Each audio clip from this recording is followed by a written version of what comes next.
Be me, 32 years old, working as senior software engineer at tech firm.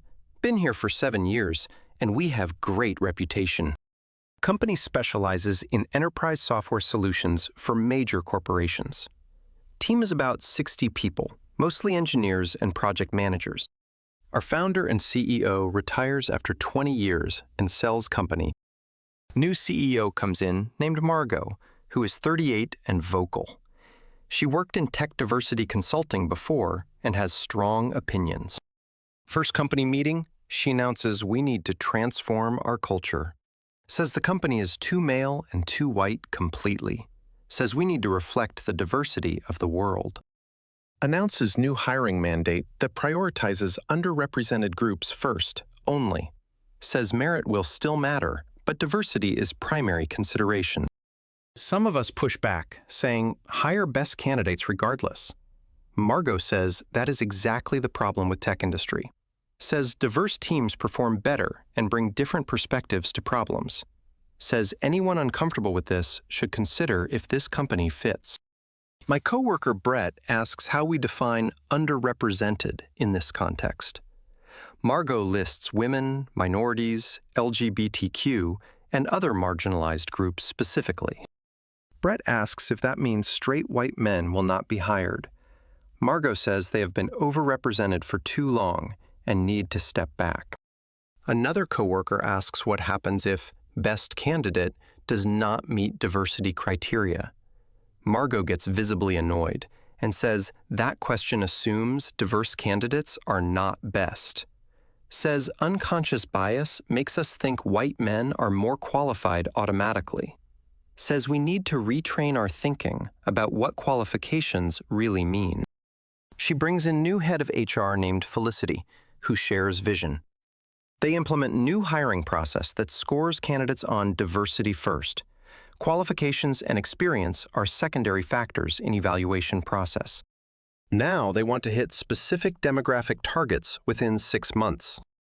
Felicity sends out email detailing the new scoring system for candidates. Diversity score is worth 50 points out of 100 total possible. Technical skills are worth 30 points, and experience is worth 20 points. Several people reply asking how this makes sense for technical roles. Felicity responds that research shows diverse teams outperform homogeneous teams always. Says focusing too much on technical skills perpetuates existing inequality in field. Says we need to prioritize potential and culture fit over traditional metrics.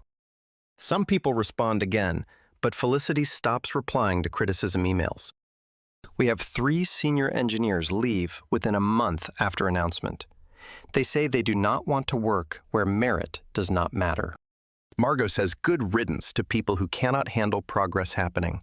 Says we will replace them with better, more diverse talent. One of them is my friend Kyle, who has been here 9 years. He tells me privately he saw the writing on the wall immediately. Says companies that prioritize ideology over results always fail eventually. I tell him maybe it will not be that bad and to give it time. He says he is not sticking around to find out what happens next. Says his skills are in demand and he will find somewhere that values him. I wish him well, and part of me wishes I was leaving too. But I have a mortgage and family, so I need to stay stable. Recruiting starts and we get flooded with applications from everywhere. She posts on social media about actively seeking women and minorities. Gets a lot of attention from diversity advocates who share widely. Hundreds of applications come in from people who may not have applied. Margot does interview with tech publication about our new hiring approach. She talks about dismantling the patriarchy in tech, one company at a time. Says she is proud to be leading the charge for real change. Article gets shared widely, and we get even more applicants after. I am on the hiring committee for my team, needing 2 senior engineers. We interview about 15 candidates over 3 weeks for open positions. 5 of them are extremely qualified with 10+ years experience. But Felicity tells us those candidates do not meet diversity requirements. One candidate named VJ has 12 years experience at top tech companies. His technical interview is flawless, and he clearly knows his stuff completely. But Felicity says he is Indian man, which is overrepresented in tech. Says we need to prioritize women and Black candidates specifically for these roles. Another candidate named Jennifer has 11 years experience and great background. She does well in technical interview and seems like perfect fit. But Felicity says she is white woman, which does not meet highest priority. Felicity says we should focus on Black or Latina women specifically, if possible. The candidates who meet diversity requirements have much less experience overall. Most are junior to middly at best, with maybe 3 to 5 years. I raise concerns that we need senior-level people for these roles. Margot says we can train people up, and potential matters more. One candidate named Shanice has 4 years' experience and is a Black woman. Her technical interview shows she knows basics but struggles with advanced concepts. I write in my feedback that she needs more experience before a senior role. Felicity tells me that feedback is problematic and shows unconscious bias. Says I am holding her to a higher standard than I would white male candidate. I show her my notes from other interviews, proving I am consistent. Felicity says the very fact I am being defensive proves the bias exists. Tells me to revise my feedback to be more positive and supportive. Another candidate named Yania has 5 years experience and is Latina. She does better in technical interview, but still clearly not senior level. My manager agrees she is not ready, but Felicity overrides our concerns. Says both candidates show high potential and deserve the opportunity to grow. We end up hiring Shanice and Yinya for the 2 senior engineer positions. Both seem smart and capable, but clearly not senior level yet. They struggle immediately with the complexity of our projects and clients. I spend half my time mentoring them instead of my own work. Same thing happens across the company as we fill positions with diversity. Marketing hires someone with almost no B2B experience because minority woman. Project management hires someone who never managed clients before for diversity. Finance hires someone who just graduated because he fits demographic targets. Sales department hires a woman who has only done inside sales before. She struggles with the complex enterprise sales cycle and long deal times, loses 3 major deals in first 2 months because lacks experience needed. Margot says she just needs more time and support to develop skills. Operations hires someone who has never worked in tech before at all. He comes from retail background, but is gay man, so meets diversity criteria. Cannot understand the technical aspects of our service delivery at all. Spends months trying to learn basics while operations falls behind schedule. Within 3 months, the company feels completely different than before. Honestly, a lot of institutional knowledge is gone because experienced people left. New hires are learning on the job, which is slowing everything down. Projects are taking longer, and quality is noticeably declining from before. I am working 60-hour weeks trying to cover for inexperienced team members, training them while also doing my own work and managing client expectations. Several other senior people are in the same boat and starting to burn out. We raise concerns in meetings, but Margot says growing pains are normal. She says we are investing in people's potential, and it will pay off. Says traditional hiring has failed to create diverse teams, so this is necessary. Says if we truly believed in diversity, we would be patient with process. Makes anyone who complains feel like they are the problem, not the situation. One of our mid-sized clients complains about missed deadlines and quality issues. Project that should have taken 2 months has stretched to 4 months. They threaten to leave if we cannot get back on track quickly. We scramble to fix things and barely save the relationship by working overtime. Margot addresses this in all-hands meeting, saying we had some execution challenges. Says it is because the team is still adjusting to new members. Promises things will improve as new hires get up to speed fully. Does not acknowledge that the new hires were not qualified for roles. Another client has a critical bug in production that takes days to fix. Our old team would have fixed it in hours with their experience. New engineers do not know the codebase well enough to debug effectively. I end up fixing it myself after they struggle for 2 days. Client is furious about the delay and response time to critical issue. They send email to Margot expressing concerns about our technical capabilities.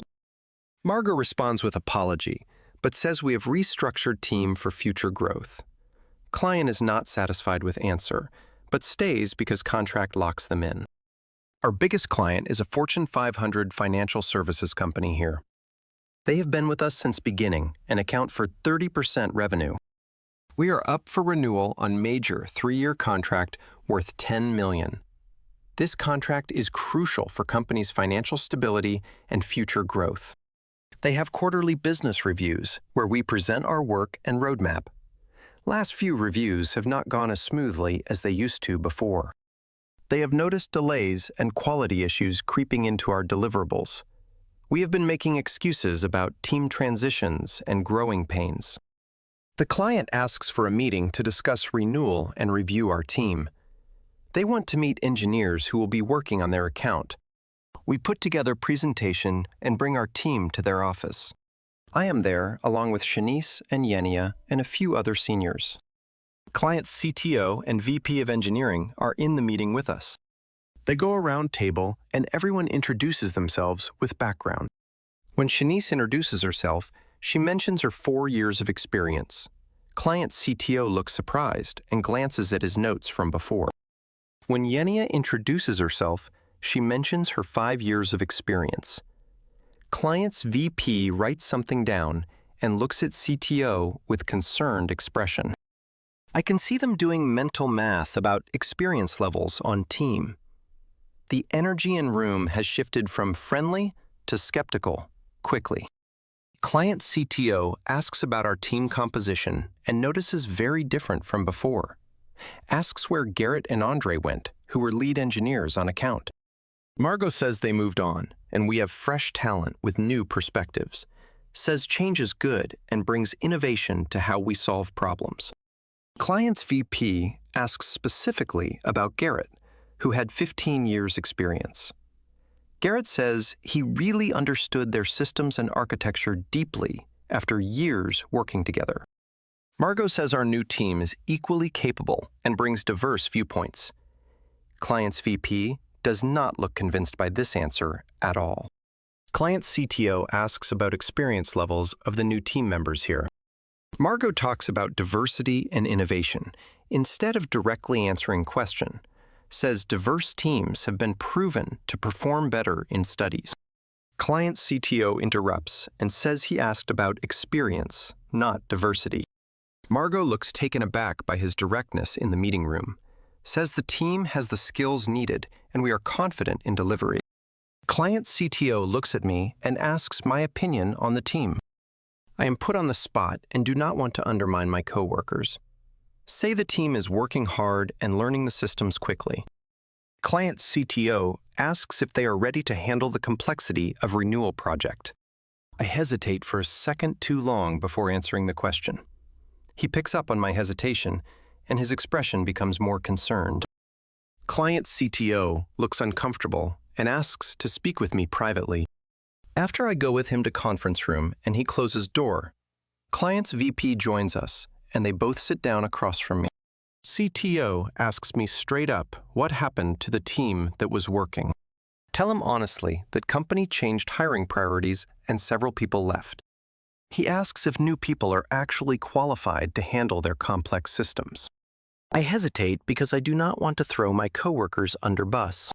He says he needs honest answer because they trust us with critical systems.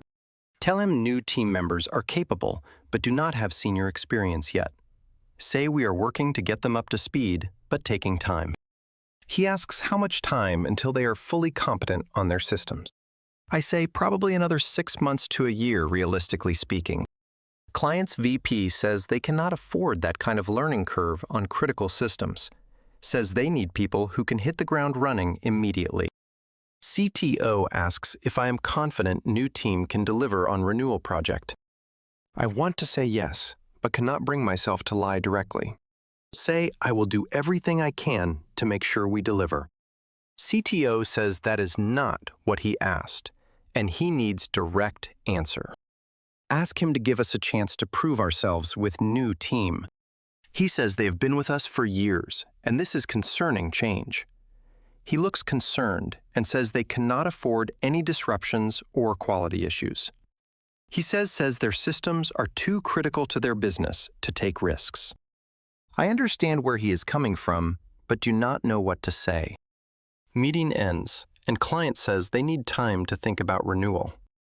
Walk back to main conference room, and Margot asks how it went. Tell her they have concerns about experience levels of new team members. She looks annoyed and asks what I said to make them concerned. Say I was honest about team experience and timeline to full competency. Margot gets angry and says I undermined the team in front of client, says I should have been more confident and positive about capabilities. Tell her they specifically asked for honest assessment of the situation. She says sometimes you need to sell the vision, not just state facts. Meeting ends, and client says they will be in touch about renewal. Margot seems confident and says meeting went great and they will renew. I am not so sure based on private conversation I had with CTO. Tell Margot about his concerns, but she dismisses them as resistance to change. Says this is exactly the kind of bias we are trying to fight. Says they are uncomfortable seeing women and minorities in leadership roles. Tell her that is not fair because concerns were about qualifications, not demographics. She says questioning qualifications of diverse candidates is itself a form of bias. Next day, I get email from CTO asking for references on old team. He wants to know where Garrett and Andre went and how to contact. I send him their contact info, knowing they will probably tell him the truth. Feel guilty, but also feel like client deserves to know what happened. 2 weeks later, we get email from client saying not renewing contract. They say they decided to go with another vendor who can better meet needs. Do not explicitly say why, but clear they do not trust new team. Margot is shocked and calls emergency meeting with leadership to discuss. She asks what went wrong and why would they leave after years. I explained that they had concerns about experience levels of new team. Margot says that is just excuse, and real reason is uncomfortable with diversity. Says they probably have biases against women and minorities in tech leadership. Tell her that is not fair because they raise legitimate concerns about qualifications. She says questioning whether diverse candidates are qualified is itself a bias. Says this is exactly why diversity work is so hard, because people resist. Says we need to double down on commitment, not back away. I ask if she spoke to the client directly about their decision. She says no, because she does not want to give them platform for bias. I suggest maybe we should hear them out and understand their reasoning. She says there is nothing to understand. They made their choice clear. Other senior people in room look uncomfortable, but no one speaks up. My manager tries to suggest maybe we move too fast with changes. Margot cuts him off and says there is no such thing as too fast. Says injustice anywhere is a threat to justice everywhere and cannot wait. She pivots to talking about how we will move forward from this. Says we will be fine and will replace client with others who value diversity. Says this is blessing because now we work with companies who share values. Announces we will continue with diversity hiring mandate without any changes. Problem is, that contract was 30% of revenue and no pipeline. We were counting on that renewal for our financial projections this year. Losing it means we need to cut costs immediately or serious trouble. Margot says we will figure it out and not to panic about setback. CFO tries to explain the financial reality of losing that much revenue. Says we need to either replace it quickly or make significant cuts. Margot gets defensive and says we will not sacrifice our values for money. Says companies that stand for something will always find clients eventually. Month later, and we have not landed any new major clients to replace. Several prospects we pitched to have concerns about our team changes and capabilities. Word has gotten around in industry that we lost biggest client and asking why. Margot tells us to say it was mutual decision, but everyone knows not true. I am in a pitch meeting with a potential client for a large contract. They ask about our recent team changes and why senior people left. Follow Margot's script and say we are investing in fresh talent. The client asks to see resumes of team that would work on their project. When they see experience levels, they look concerned and ask questions. Say they need people with 10+ years for their complex requirements. I try to emphasize potential and learning ability of our team. Client says they cannot afford the risk and will go with more experienced firm. Same thing happens with 3 other major prospects in same month. Clients want experienced teams, and ours no longer qualifies for big projects. We are only landing small projects that new team can actually handle. But small projects do not generate enough revenue to sustain company. Margot calls another all hands and says we are going through transition. Admits revenue is down, but says it is temporary setback only. Says we need to tighten belts, and everyone needs to sacrifice. Announces hiring freeze and cuts to benefits starting next month. People are confused because we just spent months hiring all these new people. Now we are cutting benefits for everyone because of revenue problems? Margot says this is about sustainability, not about hiring decisions. Someone asks if maybe the hiring decisions contributed to revenue problems. Margot gets defensive and says the two things are completely unrelated. Says we lost one client due to their bias, not our capabilities. Says the market will recognize our value eventually if we stay strong. But people are skeptical, and morale is dropping fast in office. She has to announce layoffs because cannot sustain current headcount without revenue. Ironically, some of diversity hires she brought in are let go because newest. This defeats the whole purpose of diversity initiatives she was so proud of implementing. Shanice is one of the people let go, and she is devastated by news. She comes to me crying, asking what she did wrong at company. Tell her she did not do anything wrong. This is about money. She says she was told she was hired for her potential and future. Now that future is being taken away after only 4 months here. Feel terrible because she was put in position she was not ready for. Then let go when the company could not afford the consequences of that decision. She was used as a diversity token and then discarded when convenient. This is exactly the harm that poorly thought-out diversity initiatives cause. Yenia also gets let go, and she is angry about the whole situation. Says she left her previous stable job for this opportunity here. Now she is jobless after 4 months and has gap on resume to explain. Says she feels like she was set up to fail from beginning. She is right because we put her in senior role without senior experience. When she struggled, we blamed her instead of acknowledging bad fit. Now, she is paying the price for leadership's ideological experiment failing. Wonder how many other people will be hurt before this is over. Margot announces layoffs as temporary measure until we stabilize financially again. Says we will bring people back when revenue recovers in near future. But everyone knows that is unlikely given trajectory we are on currently. People start updating resumes and looking for exits as fast as possible. Team morale is terrible, and people are updating their resumes looking for jobs. The company culture that was so strong before is completely destroyed now. People do not trust leadership, and everyone worried about their job security. Margot keeps saying, "We are going through transition, and everything will work out." She sends out inspirational emails about staying true to our values, quotes civil rights leaders, and talks about the importance of the mission. But people just want job security and competent leadership at this point. Her emails feel tone-deaf, given the financial disaster unfolding around us. I get approached by a recruiter about position at our former client's company. They remember me from meetings and want someone with institutional knowledge of systems. Offer is significantly better than what I am making now, and stable.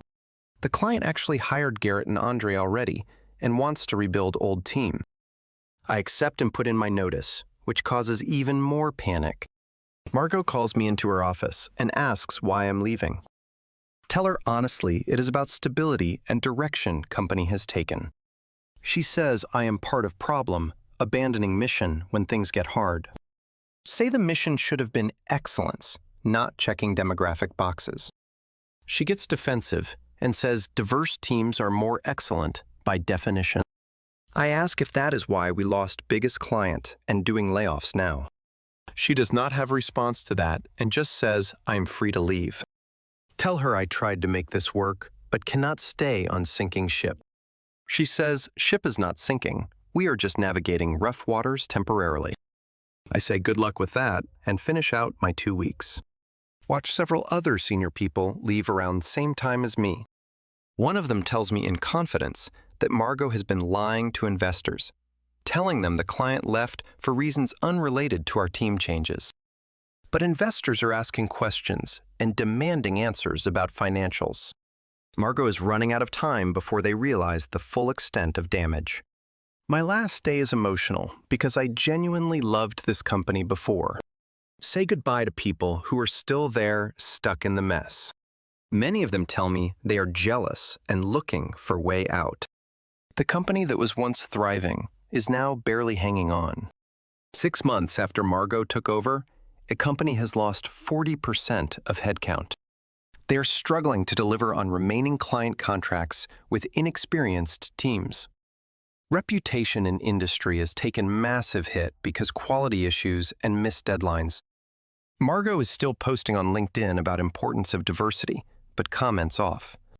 Here through former colleagues, that company is being sold at fraction of what investors paid. The diversity experiment failed spectacularly and destroyed successful company in months. Basically, new buyers are planning to gut leadership and rebuild with focus on merit. Margot will likely be out once sale goes through based on insider info. Investors are furious because they lost millions on her ideological experiment. They thought they were buying a profitable company with strong reputation. Instead, they got a mess that needs complete overhaul to salvage anything. Lawyers are looking into whether Margot misrepresented the company's condition during sale talks. She posts long message on social media about how patriarchy sabotaged her vision. Says she tried to build something better, but industry was not ready. Blames clients for being biased and employees for not fully buying into mission. Takes zero responsibility for disaster she created with her ideology over competence. Says the real problem is that society is not ready for true equality. Says she was ahead of her time and history will prove her right. Says the clients who left were cowards who could not handle change. Ignores the fact that she destroyed a successful company in 6 months. Comments on her post are split between supporters saying brave and critics saying failed. Some people point out that prioritizing diversity over merit always leads to worse outcomes. She blocks anyone who criticizes her approach and calls them part of problem. Still insists she was right and everyone else was wrong about situation. One comment asks about the diverse employees she hired, then laid off. Asks if she takes any responsibility for how her actions hurt them. She responds saying that is just capitalist system's fault, not her decisions. Says she gave them opportunities they would not have gotten elsewhere. Another comment points out that those opportunities lasted 4 months, then disappeared. Says she set people up for failure by putting them in roles above experience. She does not respond to that comment and instead blocks that person. Continues to control narrative by only allowing supportive comments through. I am at my new job now, working with former client, and things great. They ask me what really happened at old company, and I tell full story. They say they made right call leaving because could not afford risk. Say they support diversity, but not at expense of competence and delivery. My old colleagues Garrett and Andre are here too, and we compare notes. They say they saw the disaster coming from first announcement Margot made. Say companies led by ideology instead of results always fail eventually. We are all grateful we got out before it completely collapsed. The client tells me they actually did reference checks with other companies. Found out we were not the only ones with concerns about team changes. Several other companies had similar issues after working with us recently. That confirmed their decision to leave was the right business move. Think about how Margot destroyed successful company because of her ideology in months. She had mandate to prove point about diversity and refused to compromise. When reality did not match her vision, she doubled down instead of adjusting. Her employees and investors paid price for her stubbornness and refusal to see. The diverse employees she hired and then laid off were hurt most. They got brought in as tokens to meet quotas, then let go when money ran. They deserve better than being used as props for someone's ideological crusade about representation. Real diversity means hiring qualified people from all backgrounds, not lowering standards. Shanice sent me a message on LinkedIn asking for reference for new job. Feel bad because I cannot honestly say she was ready for senior role, but also was not her fault she was put in that position. Write careful reference, focusing on her potential and work ethic instead. Yenia also reached out, asking if I knew of any opportunities elsewhere. She is struggling to find new job because of gap and short tenure. Employers are skeptical about why she left after only 4 months there. She is paying price for Margot's failed experiment with her career. The senior engineers who left early were smart to get out before disaster. They saw where this was headed and did not want to be part.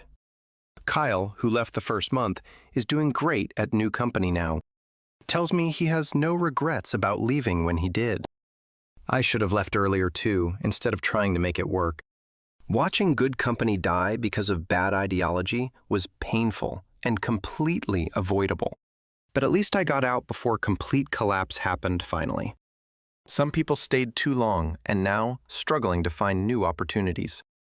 Clients do not care about your diversity statistics. They care about results. When you cannot deliver because prioritize demographics over skill, they will leave.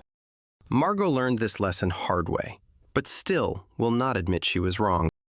Her company is gone, her investors lost money, and her employees lost jobs. The business case for diversity falls apart when you prioritize it over capability. Diverse teams can be great when they are also competent and qualified. But diversity without competence is just tokenism that hurts everyone involved. Margot never understood the difference between those two things at all. Sometimes diversity mandates destroy the very opportunities they claim to create for people.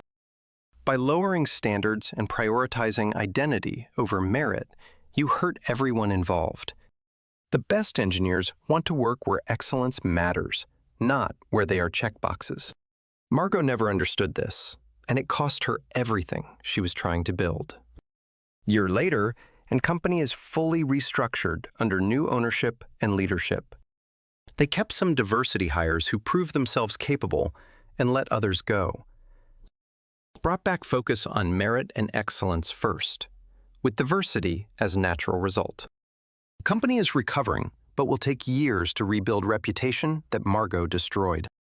They brought back some of the senior people who left, including my old manager. He tells me they are basically starting from scratch, rebuilding everything. The new owners are furious about how much value was destroyed so quickly. They are using Margot's tenure as case study of what not to do. She has moved on to another diversity consulting role where she can push ideology. Probably will do same thing to another company and blame everyone else when fails. Some people never learn from their mistakes. They just find new places to repeat. The wreckage she left behind is someone else's problem to clean up. See her still posting on social media about leading diversity initiatives at companies. She frames her previous experience as successfully implementing transformative change. Makes no mention of the company being sold for scraps after she destroyed it. Rewrites history to make herself look like a visionary instead of a failure. Sometimes mandating diversity over merit does not increase diversity. It destroys companies. Sometimes prioritizing identity over skill hurts the very people you claim to help. Sometimes the people screaming loudest about progress are causing the most damage. And sometimes a CEO's ideology can shatter everything that took decades to build.